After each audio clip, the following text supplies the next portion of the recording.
Hey everybody, it is Professor Parish, and we are on Module 13. I want to go ahead and say that registration has started here at the college, and so I've been a little bit busy getting registration done. So my goal is to grade your papers from Module 11. My goal is to grade those papers this weekend, so I apologize for them being late, but you will get extra time to revise them, so don't worry. My goal is to get you those papers back today, hopefully, by Sunday at the latest, and that way you'll have a couple weeks to like Module 14 or so to revise them. So don't worry about that. You will get a chance to revise your papers. If you've not done Module 12's assignments, which are the paper and outline topic for number 4, those are due tomorrow, which is our last regular paper. It's a poetry paper, so it's our last standard paper of the class. But this week is mainly just to work on that poetry paper draft and to do the discussion forum for Module 13. So you'll notice that Module 14 is also opened. So you have this week and next week to work on that poetry paper to get it to where it's ready to submit. And this week we're just mainly looking at a discussion forum. So that's really the only reading assignments this week, is just to work on, once you get the revisions back for your fiction paper, number 3, you can work on those. And then just work on paper 4 this week along with our discussion forum. So I really like this discussion forum this week. It is about ghostwriting. I love this topic. I think it's something very interesting. I like how Lindsay discusses it in this video, but the idea behind ghostwriting is that someone else writes a novel for someone under their name. So if a pen name Mary Smith writes a novel, maybe Mary Smith actually writes it, but she might also have somebody else write for her. So I didn't realize, I remember the show Ghostwriter back in the 90s when I was younger. There was a show called Ghostwriter, and it kind of was the supernatural fictional equivalent of this, but the concept was there. But Lindsay goes to this video and talks about different examples of ghostwriting, and a lot of it I was very surprised about it. I remember watching this video and thought, oh, this would be a really cool video to show my English classes. And so I saved it. And so that's kind of where this comes from. But I want to know in the discussion forum, 1, did you know that ghostwriting existed? Had you heard of it before?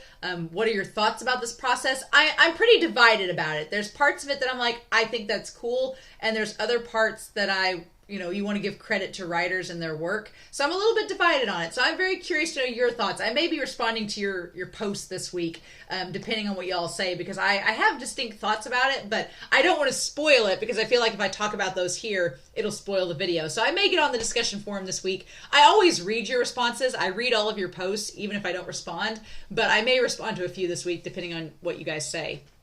But that's question number 1. Question number 2 is, did any of the examples in the video of ghostwriters surprise you? So was anything shocking or surprising that you weren't expecting?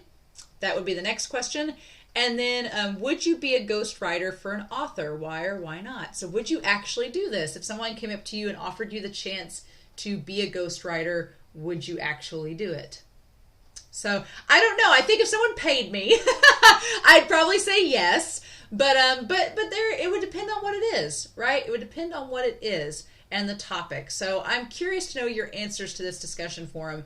I think it's a cool concept, especially in terms of creative writing. Normally creative writers, we think that we're expressing our thoughts and our stories, and so we obviously want credit for that. But what happens when we're telling someone else's story? How does that change things? And so I'm really curious. I'm curious to know what you all think about that, and how you describe that in your discussion forums. So that is the discussion forum this week. It's due by Sunday. But yeah, basically all that we're doing this week is that discussion forum, and then working on your poetry paper, and that it won't be due until Module 14. And I may go ahead and record Module 14's lecture video and have it ready for next week.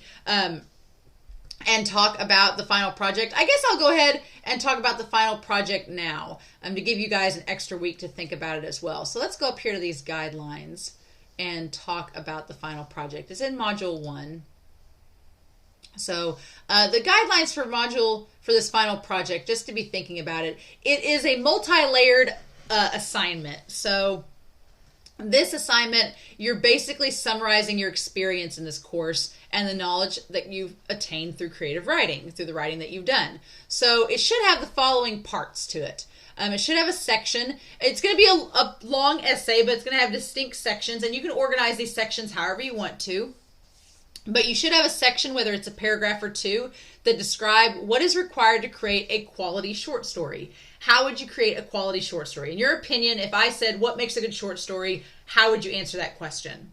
I want a section describing what elements create quality poetry. And so you can actually combine these together in like several paragraphs and talk about both at the same time, or you can separate them out.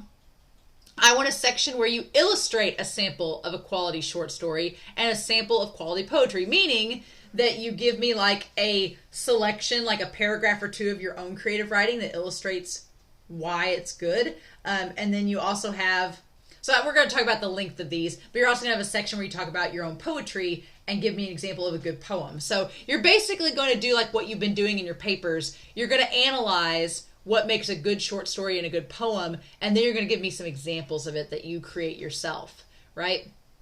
And then you have a section somewhere before the conclusion, it doesn't matter where you tell me how you tie it all together, okay? How you tie it together with similarities and differences. So this is worth a lot of points.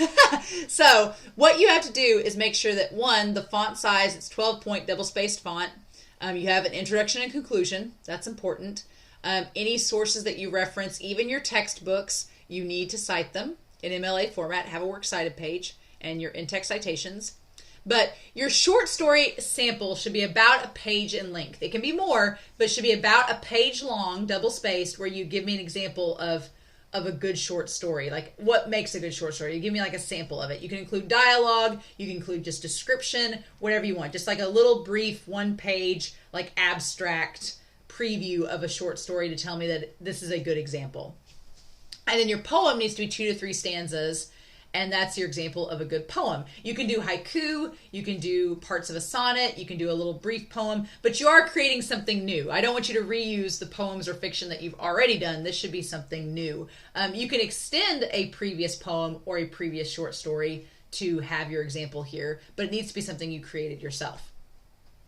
And then the remaining analysis should be 6 pages long. So yeah, that's our big chunk of writing in this class, is it's 6 pages of analysis. You can bring in sources from your textbook. You can bring in sources from outside. You can research, the quality, like elements of short story and elements of poetry that are valued. You can do research. You can bring in examples from other poems, other short stories to back you up. You can bring in all those. Your analysis just has to be 6 full double-spaced pages, and then you have your example poem and your example short story piece. All right. So here is how the points break down. You have your introduction and conclusion. Standard American Grammar and English and Mechanics is a good chunk of this.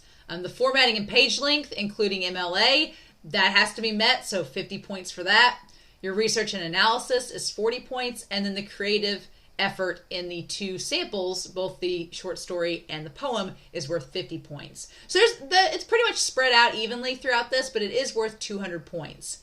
And that is the final project. So it's really going to be a giant analysis of poetry and short story, and then you give samples that you've created of both a short story and a poem to kind of back yourself up and prove your point.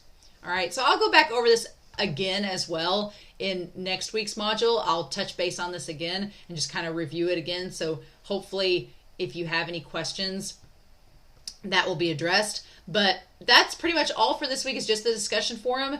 Be working on your poetry paper, and then as we go, just be thinking about that final project. The final project, we're not going to fully talk about the topic and outline until module 15, so you got a couple weeks more to think about it, and then you'll have the rest of April and May to construct that final project. So as always, if you have any questions, please let me know. Make sure you get that topic of your final poetry paper turned in. Let me know. I'll be in and out of my office this next week. We're having speech nationals, so I'm judging in St. Louis, but I'll have my computer with me and I'll be checking it on and off. So if you have questions, please feel free to let me know. But otherwise, I'll get you your paper 3s graded this weekend and back to you, and then hopefully also tell you about the topic and outlines for paper 4, if those will work or not. So in the meantime, I hope you all have a wonderful week. Please stay safe, take care, and I'll talk to you all again soon next week with Module 14.